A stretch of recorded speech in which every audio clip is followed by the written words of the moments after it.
Chapter 12. A Jonah Day. It really began the night before with a restless, wakeful vigil of grumbling toothache.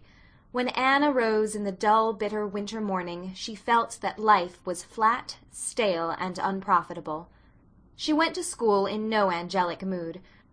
Her cheek was swollen and her face ached. The schoolroom was cold and smoky, for the fire refused to burn and the children were huddled about it in shivering groups. Anne sent them to their seats with a sharper tone than she had ever used before.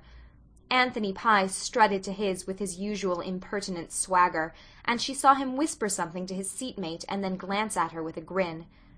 Never, so it seemed to Anne, had there been so many squeaky pencils as there were that morning, and when Barbara Shaw came up to the desk with a sum, she tripped over the coal scuttle with disastrous results. The coal rolled to every part of the room, her slate was broken into fragments, and when she picked herself up, her face, stained with coal dust, sent the boys into roars of laughter. Anne turned from the second reader class which she was hearing. "Really, Barbara," she said icily, "if you cannot move without falling over something, you'd better remain in your seat. It is positively disgraceful for a girl of your age to be so awkward." Poor Barbara stumbled back to her desk, her tears combining with the coal dust to produce an effect truly grotesque. Never before had her beloved, sympathetic teacher spoken to her in such a tone or fashion, and Barbara was heartbroken. Anne herself felt a prick of conscience, but it only served to increase her mental irritation, and the second reader class remember that lesson yet, as well as the unmerciful infliction of arithmetic that followed. Just as Anne was snapping the sums out, St. Clair Donnell arrived breathlessly. "You are half an hour late, St. Clair," Anne reminded him frigidly. "Why is this?" "Please, miss, I had to help Ma make a pudding for dinner 'cause we're expecting company and Clarissa Almira's sick," was St. Clair's answer, given in a perfectly respectful voice but nevertheless provocative of great mirth among his mates. "Take your seat and work out the 6 problems on page 84 of your arithmetic for punishment," said Anne. St. Clair looked rather amazed at her tone, but he went meekly to his desk and took out his slate. Then he stealthily passed a small parcel to Joe Sloane across the aisle. Anne caught him in the act, and jumped to a fatal conclusion about that parcel. Old Mrs. Hiram Sloane had lately taken to making and selling nut cakes by way of adding to her scanty income. The cakes were specially tempting to small boys, and for several weeks Anne had had not a little trouble in regard to them.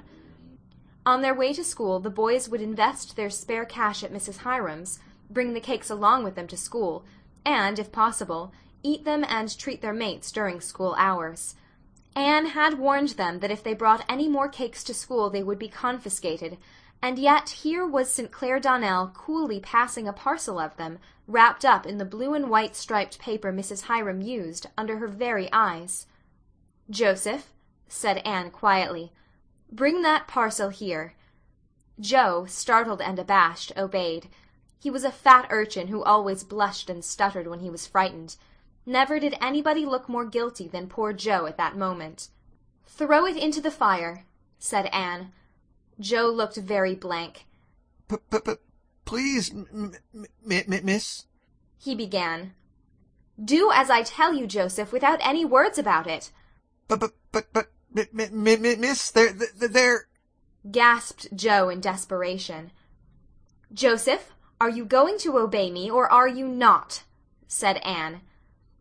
A bolder and more self-possessed lad than Joe Sloane would have been overawed by her tone and the dangerous flash of her eyes. This was a new Anne whom none of her pupils had ever seen before. Joe, with an agonized glance at St. Clair, went to the stove, opened the big square front door, and threw the blue and white parcel in, before St. Clair, who had sprung to his feet, could utter a word. Then he dodged back just in time. For a few moments the terrified occupants of Avonlea School did not know whether it was an earthquake or a volcanic explosion that had occurred.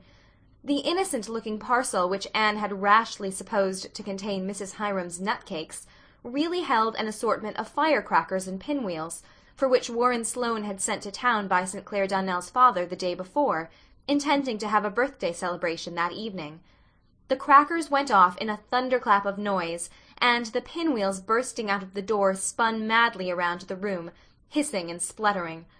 Anne dropped into her chair white with dismay, and all the girls climbed shrieking upon their desks. Joe Sloane stood as one transfixed in the midst of the commotion, and St. Clair, helpless with laughter, rocked to and fro in the aisle. Prillie Rogerson fainted, and Annetta Bell went into hysterics. It seemed a long time, although it was really only a few minutes, before the last pinwheel subsided. Anne, recovering herself, sprang to open doors and windows and let out the gas and smoke which filled the room. Then she helped the girls carry the unconscious Prillie into the porch, where Barbara Shaw, in an agony of desire to be useful, poured a pailful of half-frozen water over Prillie's face and shoulders before anyone could stop her. It was a full hour before quiet was restored, but it was a quiet that might be felt. Everybody realized that even the explosion had not cleared the teacher's mental atmosphere. Nobody, except Anthony Pye, dared whisper a word. Ned Clay accidentally squeaked his pencil while working a sum, caught Anne's eye, and wished the floor would open and swallow him up. The geography class were whisked through a continent with a speed that made them dizzy. The grammar class were parsed and analyzed within an inch of their lives. Chester Sloane, spelling odiferous with 2 F's, was made to feel that he could never live down the disgrace of it, either in this world or that which is to come. Anne knew that she had made herself ridiculous, and that the incident would be laughed over that night at a score of tea-tables, but the knowledge only angered her further. In a calmer mood she could have carried off the situation with a laugh, but now that was impossible, so she ignored it in icy disdain. When Anne returned to the school after dinner, all the children were as usual in their seats, and every face was bent studiously over a desk except Anthony Pye's. He peered across his book at Anne, his black eyes sparkling with curiosity and mockery. Anne twitched open the drawer of her desk in search of chalk, and under her very hand a lively mouse sprang out of the drawer, scampered over the desk, and leaped to the floor. Anne screamed and sprang back as if it had been a snake, and Anthony Pye laughed aloud. Then a silence fell, a very creepy, uncomfortable silence. Annetta Bell was of 2 minds whether to go into hysterics again or not, especially as she didn't know just where the mouse had gone. But she decided not to. Who could take any comfort out of hysterics with a teacher so white-faced and so blazing-eyed standing before one? "Who put that mouse in my desk?" said Anne. Her voice was quite low, but it made a shiver go up and down Paul Irving's spine. Joe Sloane caught her eye, felt responsible from the crown of his head to the sole of his feet, but stuttered out wildly, Not me, teacher, not me. Anne paid no attention to the wretched Joseph. She looked at Anthony Pye, and Anthony Pye looked back unabashed and unashamed. "Anthony, was it you?" "Yes, it was," said Anthony insolently. Anne took her pointer from her desk. It was a long, heavy hardwood pointer. "Come here, Anthony." It was far from being the most severe punishment Anthony Pye had ever undergone. Anne, even the stormy-souled Anne she was at that moment, could not have punished any child cruelly. But the pointer nipped keenly, and finally Anthony's bravado failed him. He winced, and the tears came to his eyes. Anne, conscience-stricken, dropped the pointer and told Anthony to go to his seat. She sat down at her desk feeling ashamed, repentant, and bitterly mortified. Her quick anger was gone, and she would have given much to have been able to seek relief in tears. So all her boasts had come to this. She had actually whipped one of her pupils. How Jane would triumph, and how Mr. Harrison would chuckle. But worse than this, bitterest thought of all, she had lost her last chance of winning Anthony Pye. Never would he like her now. Anne, by what somebody has called a Herculaneum effort, kept back her tears until she got home that night. Then she shut herself in the East Gable room and wept all her shame and remorse and disappointment into her pillows. Wept so long that Marilla grew alarmed, invaded the room, and insisted on knowing what the trouble was. "The trouble is, I've got things the matter with my conscience," sobbed Anne. "Oh, this has been such a Jonah day, Marilla. I'm so ashamed of myself. I lost my temper and whipped Anthony Pye." "I'm glad to hear it," said Marilla with decision. It's what you should have done long ago. Oh, no, no, Marilla. And I don't see how I can ever look those children in the face again. I feel that I have humiliated myself to the very dust.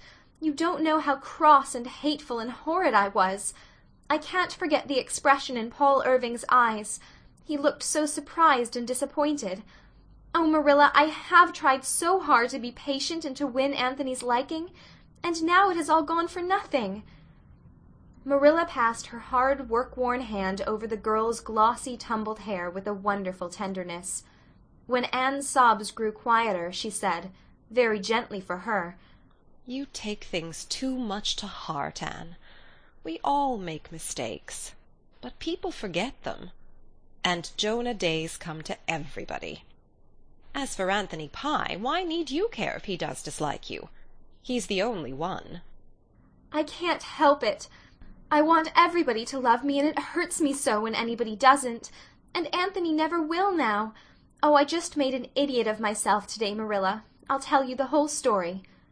Marilla listened to the whole story, and if she smiled at certain parts of it, Anne never knew. When the tale was ended, she said briskly, "Well, never mind. This day's done, and there's a new one coming tomorrow, with no mistakes in it yet, as you used to say yourself. Just come downstairs and have your supper. You'll see if a good cup of tea and those plum puffs I made today won't hearten you up."